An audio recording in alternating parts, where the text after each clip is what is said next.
Tenía 20 y tantos cuando juré que mi vida sería una casa con patio de azulejos, ropa tendida oliendo a azahar y una mesa larga para los domingos. Me crié en Triana con el Guadalquivir rozando los tobillos de la memoria, y aprendí pronto a confundir estabilidad con felicidad. Me llamo Renata, y esta es mi versión de la historia que otros siempre contaron por mí. Conocí a Alejandro en la tienda donde yo restauraba bolsos antiguos. Él entró a por un maletín de piel para su nuevo puesto en una naviera. Era un hombre correcto, camisa siempre planchada, voz baja, proyecto claro. Me habló de hipotecas y de planes a 5 años como quien te muestra un mapa seguro cuando dentro de ti todo es niebla. Yo asentí porque entonces necesitaba una orilla.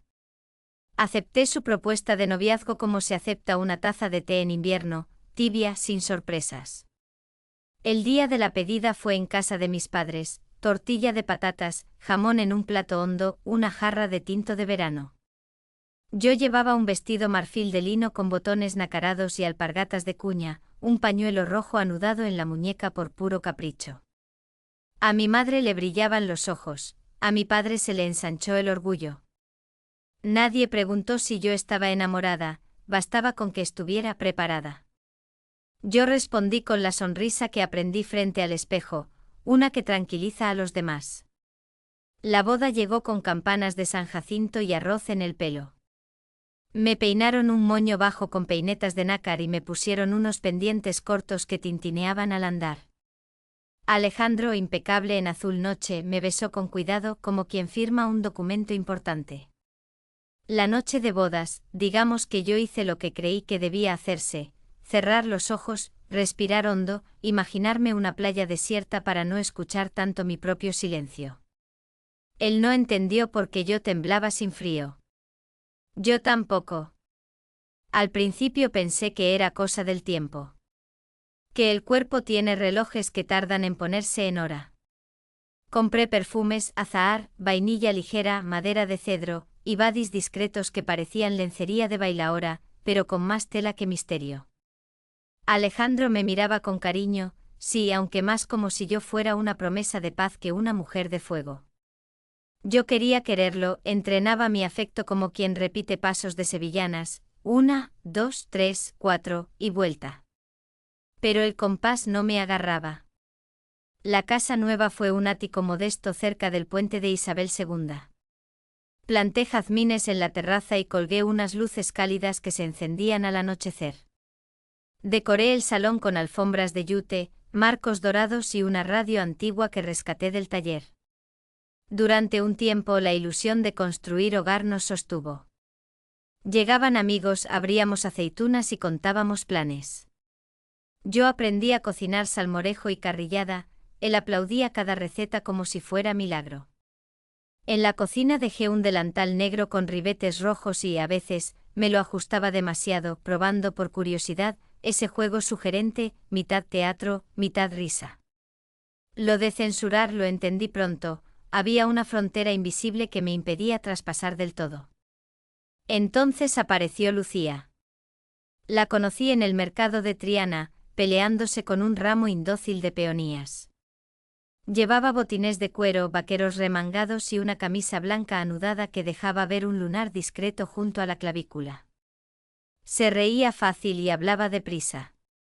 Me pidió consejo para elegir una cartera de mano de piel verde botella. Tengo una cena y no sé si es demasiado, dijo. No supe por qué me ruboricé. Mentí, no, no es demasiado. Me pidió mi número por si cambio de idea, y me guiñó un ojo que no sabía a broma. Nos vimos sin querer varias veces, en la librería, en la cafetería de la esquina, bajo el toldo del bar Las Golondrinas. A Lucía le gustaban los vinos blancos afrutados, a mí, el agua con gas y una rodaja de lima. Ella me hablaba de su estudio de fotografía, de retratos con luz natural, de cómo la gente se afloja cuando la mira sin juicio. La belleza está en lo que uno intenta esconder, decía. Yo me reí, noté que mis manos buscaban el borde de la mesa como si allí hubiera un salvavidas. Empecé a arreglarme diferente sin decirlo en voz alta. Faldas lápiz con medias finas. zapatos de tacón bajo que sonaban toc, toc por el pasillo, labial color granada que yo juré que era demasiado para mí, hasta que dejó de serlo. En el taller cuando cortaba piel, me ponía guantes de algodón no por necesidad, sino por un pequeño capricho de textura. Un día al probármeles pensé en Lucía diciendo la belleza está en lo que escondes, y sentí ese cosquilleo vagamente eléctrico que la gente describe como mariposas. Lo apagué rápido, en mi mundo, las mariposas eran peligros y venían a deshora. Con Alejandro la distancia creció con educación. Nos tratábamos como dos compañeros de piso correosos que se reparten las cuentas sin discutir. Él empezó a viajar por trabajo, Cádiz, Huelva, Algeciras. Yo me quedaba con mis plantas y una lista de reproducción de boleros antiguos que sonaba bajito por la tarde. No había peleas, y eso casi resultaba peor, la paz de cartón piedra hace eco. La primera vez que Lucía subió a casa fue por una tontería: te traigo el cargador que te dejaste en la cafetería. Ella recorrió el salón como quien lee un diario ajeno, con respeto, curiosidad, una sonrisa de lado. Todo en ti es ordenado, dijo tocando con las yemas la radio antigua. Hasta lo que callas. Yo fingí no entender. Le ofrecí té. Lucía lo pidió con miel y un chorrito de limón. Se sentó en la terraza y alzó la mirada al cielo de Sevilla, que a esa hora parecía un pañuelo muy limpio. ¿Eres feliz?, preguntó. Me tragué la respuesta con el sorbo. Esa noche, cuando Alejandro llamó desde el hotel para decir, todo bien, me pilló en la cocina con el delantal negro y las medias todavía puestas, preparando tostas de queso de cabra. Sin querer, le mentí, yo también, todo bien. Al colgar, apoyé la frente en la puerta del frigorífico, como si el frío pudiera ordenarme el corazón. No sé cuándo empezó el juego de los mensajes a deshora. Un emoticono de Lucía a las 7:14, el puente está dorado hoy, míralo. Una foto de sus botines manchados de harina tras una clase de pan. Un audio cortísimo, no te olvides de respirar. Yo respondía con prudencia, pero la prudencia se me fue haciendo grande como un abrigo en agosto. Una tarde me atreví a enviarle una imagen borrosa de mis manos con guantes, sosteniendo una hebilla. Belleza es lo que se intenta esconder, ¿no? Tardó 3 minutos en contestar, y el valor es decidir qué enseñas. No cruzamos ninguna línea. O eso quise creer. El primer roce fue accidental. En el mercado, al pasar, su pulsera de hilo rojo se enganchó con mi pañuelo de lunares. Nos reímos torpes y ella dijo bajito perdón, con una voz que yo solo había escuchado cuando las cosas importan. Sentí el cuerpo como una cuerda tensa que suplica no ser afinada más. Desarrollé hábitos extraños, coleccionaba horquillas, probaba medias con texturas distintas, ajustaba cinturones hasta que el cuero crujía suave. No era exhibicionismo, era un idioma secreto donde cada detalle decía algo que yo todavía no sabía traducir. A veces con la casa en silencio, me quedaba de pie frente al espejo con una falda plisada y una chaqueta corta, y me pedía a mí misma, como si fuera fotógrafa, mírame sin juicio. Y aguantaba mi propia mirada. Una tarde de agosto, Sevilla ardía. Alejandro estaba en Algeciras y yo, cansada de mentirme, salí a caminar junto al río. Allí estaba Lucía, como si me hubiera esperado toda la vida. No hubo abrazos ni palabras grandes.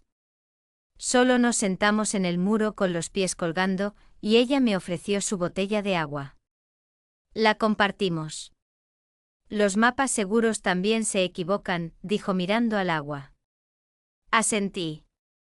A veces uno necesita perderse para encontrar la calle correcta. Aquella noche al volver encendí las luces cálidas de la terraza. La ciudad olía a jazmín. Abrí el cajón donde guardo mis medias, mi pañuelo rojo, mis horquillas, mis pequeñas censuras bonitas. No crucé ninguna línea, todavía. Pero dejé de negar que la línea existía, y que estaba tan cerca que podía escuchar cómo respiraba. Por primera vez en años, me dormí sin la radio. El silencio no sonaba a vacío. Sonaba a promesa. cuando entendí que mi cuerpo hablaba otro idioma. No recuerdo el día exacto en el que dejé de ser solo la esposa correcta. Recuerdo una sensación, como si mi piel empezara a revelar códigos que yo siempre había escondido para no incomodar a nadie. Empezó siendo algo pequeño, casi invisible, el cuidado en cómo me vestía aun estando sola en casa. Un cinturón elegido no por función sino por cómo se veía. El color exacto del lápiz labial aunque nadie fuera a verme. La elección precisa de la textura de una medias finas color piel, aunque Alejandro no fuera a llegar hasta dentro de 2 días. No era rebeldía contra él. Era por primera vez complicidad conmigo misma. Alejandro regresó una noche cualquiera, con una botella de vino dulce de Jerez. Hablaba de rutas marítimas, contenedores, plazos, clientes. Yo asentía preparando una ensalada, y él me miró con una sonrisa casi automática. «¿Te ves guapa, Renata?» Lo dijo como quien comenta que ha hecho buen tiempo. Y yo pensé, no me está viendo de verdad. No notó que yo llevaba una blusa de satén ligero que jamás hubiera usado antes. No percibió que el tacón bajito que llevaba era otro yo intentando hablar. Cenamos en paz. Él se durmió rápido. Yo me quedé despierta escuchando un disco antiguo de Chabela Vargas, muy bajito. Tenía el móvil cerca, y cada vez que vibraba con alguna notificación, pensé que podía ser Lucía. Pero no escribí. Fui al espejo, recogí el pelo con una peineta pequeña de carey y me dije a mí misma, la belleza es lo que uno intenta esconder. Miré mi propia mirada hasta sentirla incómoda. Luego respiré hondo, me solté el pelo y me fui a dormir. Un par de días después, en el taller, apareció Lucía de nuevo. Le puse sobre el mostrador el bolso que ella había encargado reparar. Ella lo abrió para revisarlo y me dijo, «Eres muy precisa». Yo respondí, «La precisión evita caos». Ella sonrió de lado, «A veces el caos es necesario». Me ofreció llevarme en coche hasta casa, porque había una tormenta rara de verano. De camino pasamos por el puente y Sevilla estaba como bañada en plata. Me dijo, «No tengas miedo a mirar donde de verdad quieres mirar». Su voz no era tentación. Era, permiso. Cuando me dejó en mi portal, antes de arrancar el coche, dijo algo que me atravesó. «Tú no eres fría. Estás congelada». Subí a casa sin poder respirar. Alejandro no estaba. Encendí luces. Me quedé otra vez mirando mis plantas. Mis manos temblaban, pero no de miedo. De reconocimiento. Una semana más tarde Alejandro volvió a irse. Y yo, sin pensarlo demasiado, envié un mensaje a Lucía. «Hoy hace calor. Y no quiero estar sola». Ella respondió. «Voy». Cuando llegó yo llevaba un vestido negro muy simple, con tirantes gruesos, y una chaqueta corta color ocre encima. Nada revelador. Pero en esa normalidad había una intención. Y ella lo entendió en el primer segundo. Nos sentamos en la terraza. Ella habló casi todo el tiempo. Historias de clientes, viajes, un proyecto fotográfico en Barcelona. Yo la escuchaba. Cada vez que ella tocaba su pulsera roja, sentía un pinchazo eléctrico dentro de mí. No físico, emocional. Yo le conté que a veces me siento, como si estuviera viviendo la vida de otra persona. Ella me miró a los ojos de frente y dijo sin titubear. «Lo estás haciendo». Y en ese instante yo entendí algo. Lucía era el espejo que mostraba la versión que yo negué toda mi vida. No pasó nada. Pero pasó todo. Lucía se fue antes de medianoche. Me abrazó fuerte como quien intenta reparar algo roto sin romperlo más. Dijo bajito, «Cuando quieras hablar de verdad, sabrás dónde encontrarme». Y cuando cerré la puerta detrás de ella, sentí que yo ya no era la misma Renata que la abrió. Cuando la realidad dejó de ser teoría. A partir de esa noche mi casa empezó a sentirse como un escenario donde yo actuaba un papel antiguo. Alejandro venía y se iba. Me dejaba notas con horarios, fechas, una frase amable. Yo hacía café. Le preguntaba si necesitaba algo. Él decía que no. Nuestro matrimonio era una rutina perfectamente educada. Lo más perturbador es que no había drama. Y eso lo hacía peor. Cuando él se iba, yo seguía mis días como si llevara un secreto adherido a la piel. Me peinaba con más cuidado. Elegía mis medias con obsesiva delicadeza, lisas, con pequeños lunares, de malla suave, y luego me sorprendía a mí misma guardándolas con cuidado. Como si fueran cartas de un idioma íntimo que solo yo entendía. No para provocar. Para sentir. Lucía no me presionaba. No me perseguía. Pero estaba. Sus mensajes eran pequeños fósforos encendidos. Hoy el Guadalquivir trae viento del sur, ¿lo sientes? Me acordé de ti cuando vi unas peinetas antiguas. Tu silencio también habla. Cada palabra era un paso más en un camino que yo no sabía a dónde llevaba, pero no quería parar. Una tarde después del trabajo Alejandro me preguntó si quería acompañarlo a una cena de negocios. Asentí por cortesía. Él estaba satisfecho, yo exhausta. Elegí un traje 2 piezas color crema, una blusa de seda y zapatos nude. Me miré al espejo. Me veía perfecta. Perfectamente vacía. En la cena, él hablaba y yo sonreía. Un empresario bromeó sobre mujeres complicadas. Reí por obligación. Me sentí como una estatua hermosa que alguien movía de lugar según convenía. Al volver a casa, me desabroché la chaqueta y pensé, yo también soy parte de este decorado. Alejandro intentó acercarse aquella noche. Fue amable, fue correcto, fue respetuoso. Y mi piel no reaccionó. Nada. Mi cuerpo era mármol pulido. Él notó la distancia. ¿Estás bien?, preguntó. Yo respondí con un hilo de voz, sí. Mentí sin esforzarme. Mentí fácil. Y esa facilidad me asustó. Pasaron semanas. La tensión crecía. Yo estaba atrapada entre un matrimonio impecable y una verdad que me quemaba el pecho. Una tarde de sábado, mientras doblaba ropa en la cama, sentí una idea girar como un insecto obsesivo. ¿Y si la línea no es lo prohibido, sino lo necesario? Alejandro llamó desde Cádiz para decir que tardaría en volver. Corté la llamada. Me apoyé contra la pared del dormitorio. Abrí la ventana. Entonces tomé una decisión que cambió todo. Escribí a Lucía. Necesito hablar. No quiero ya esconder. Ella respondió casi al instante. Estoy cerca del mercado. Voy. Cuando llegó no llevaba maquillaje. Tenía el cabello recogido en un moño alto y una camiseta blanca sin pretensiones. Yo llevaba un vestido verde oscuro, sencillo, apenas un cinturón marcando la cintura. Nada provocador. Pero había un pulso en el aire, una vibración fina. Nos sentamos en la sala. Yo empecé a hablar. Le conté que me siento como si viviera en una pecera.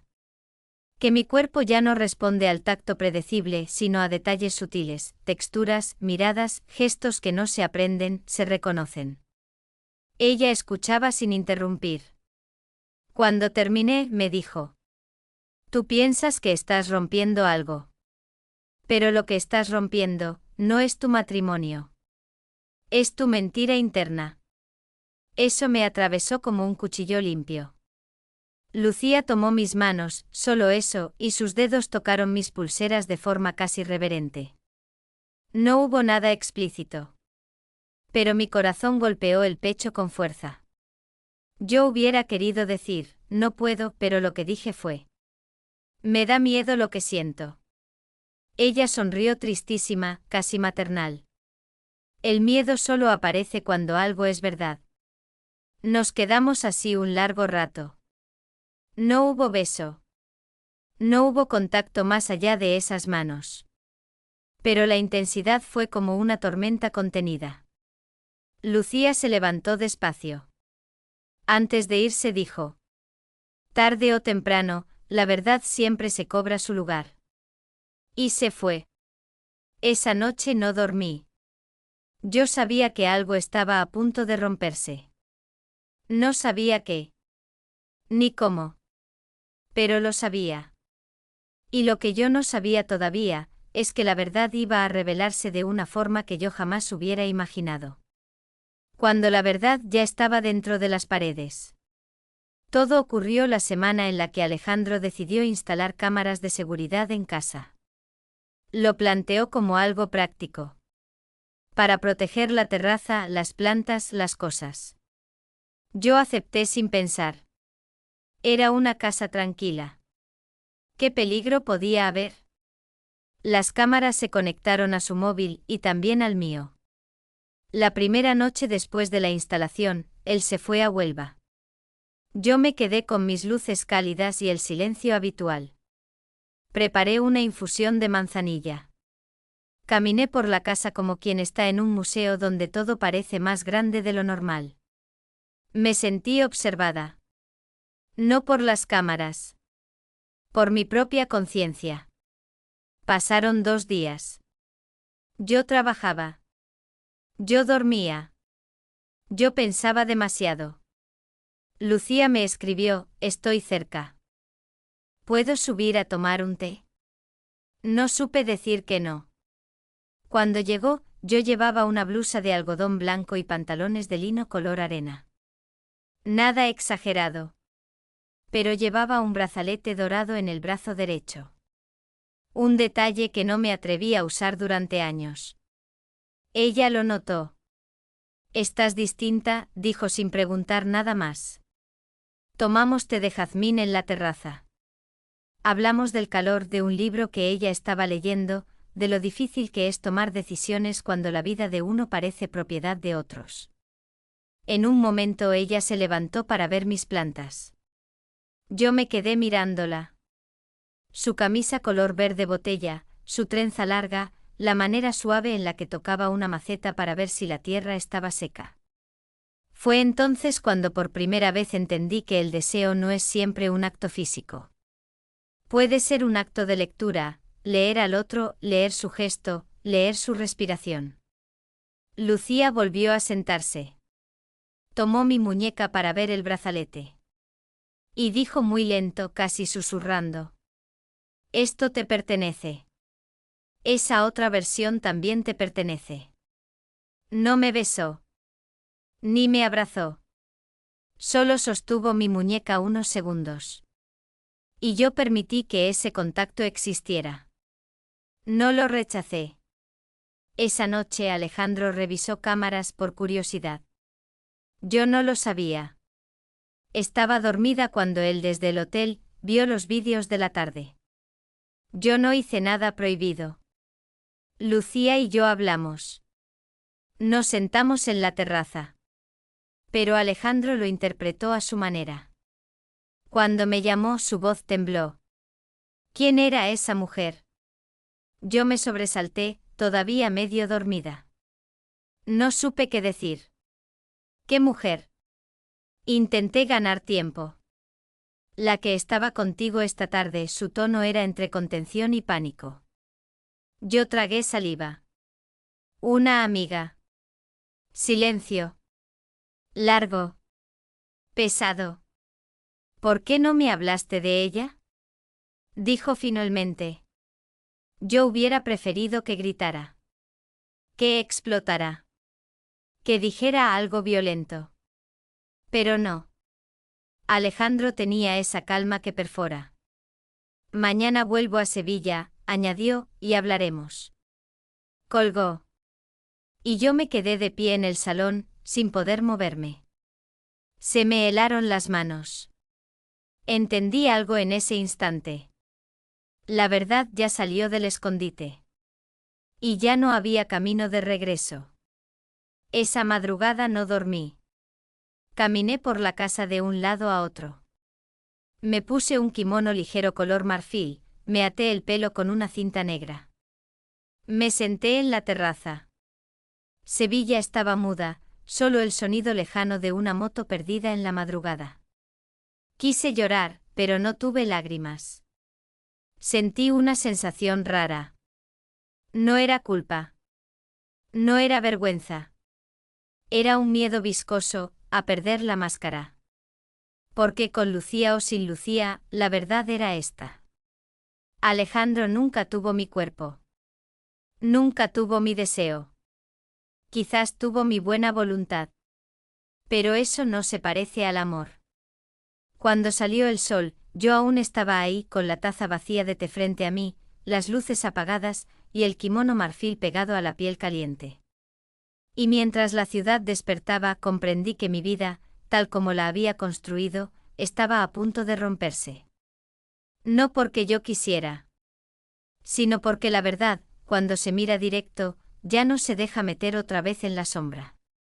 Cuando mirar dolió más que imaginar. Alejandro volvió a Sevilla al mediodía. Yo ya estaba vestida, sentada en el salón con una falda midi beige, blusa negra de cuello alto y unos pendientes pequeños dorados. Me puse así a propósito, sobria, firme, sin provocar pena ni compasión. No quería parecer víctima ni culpable. Quería parecer persona. Él entró sin besarme. Dejó las llaves sobre la mesa. Me miró como si no me hubiera visto nunca. Quiero que me lo expliques, dijo. Yo respiré despacio. No sabía qué palabra usar. Porque no se trataba de traición física. Todavía no. Es una amiga, repetí. No, él negó con la cabeza, no es una amiga. Tú no la miras como se mira a una amiga. La frase me perforó. Porque era cierto. Y porque era la primera vez que alguien me lo decía en voz alta. Nunca me miraste así a mí, añadió. Su voz no era de reproche. Era de dolor verdadero. Yo me quedé sin aire. No discutimos. No gritamos. Solo hubo un silencio que parecía un desierto entero. Y entonces él dijo algo que yo jamás esperé. ¿Es por mí? ¿O es que nunca sentiste eso con nadie? Ahí el alma se me quebró. Porque la verdad más cruel era esa. No se trataba de hombres o mujeres. Era mi adormecimiento. Mi congelación. Mi forma de no existir. Pero ¿cómo explicar eso sin destruirlo? Por la tarde él decidió ir a dormir a casa de su madre para pensar. Yo me quedé sola. Y aquí empieza la parte de la historia que nadie contó jamás. Porque esa noche, sin planearlo, se reveló la verdad completa. A las 2 de la madrugada, escuché el timbre. Pensé que era Alejandro que regresaba. Pero no. Era Lucía. Venía empapada por una tormenta inesperada. La camisa pegada como papel húmedo. Los botines mojados. Pasaba por aquí, dijo, y no sé por qué. Pero sentí que estabas sufriendo. Yo quería decir vete, quería cerrar la puerta y proteger lo poco que quedaba de orden. Pero no pude. La dejé entrar. Le ofrecí una toalla, una manta y una taza de té caliente. Ella temblaba un poco del frío. Yo también. Pero no por el clima. Nos sentamos en el suelo del salón. Como dos adolescentes que no saben cómo ser adultas. Ella tomó mis dedos, uno por uno, muy despacio. Solo eso. Nada más. Y dijo. Renata, tú tienes miedo de sentirte viva. Yo cerré los ojos. Una lágrima salió sola. La primera en años. No fue beso. No fue abrazo. No fue caricia explícita. Fue algo peor. Fue algo definitivo. Fue entenderme. Toda mi vida intentando encajar en una forma que no era la mía. Y ahora ya lo sabía. Al amanecer, Lucía se levantó sin ruido. En la puerta antes de irse dijo: La próxima decisión será tuya. Y será irreversible. Se fue. La humedad de la tormenta aún seguía en el aire. Yo me quedé de pie sola, con la cabeza apoyada en la pared. Y sentí que algo más había cambiado en la casa. Fui al pasillo. Me di cuenta que la luz roja de la cámara estaba encendida. Encendida. Grabando. Toda la noche. No supe si Alejandro había visto algo. No supe si vería. No supe si estaba mirando en ese exacto segundo. Pero sentí un escalofrío. Porque entendí. La verdad ya no estaba entre dos personas. La verdad ahora tenía testigos invisibles. ¿Y lo que iba a pasar después? Ni Lucía, ni Alejandro, ni yo teníamos idea de hasta dónde podía llegar.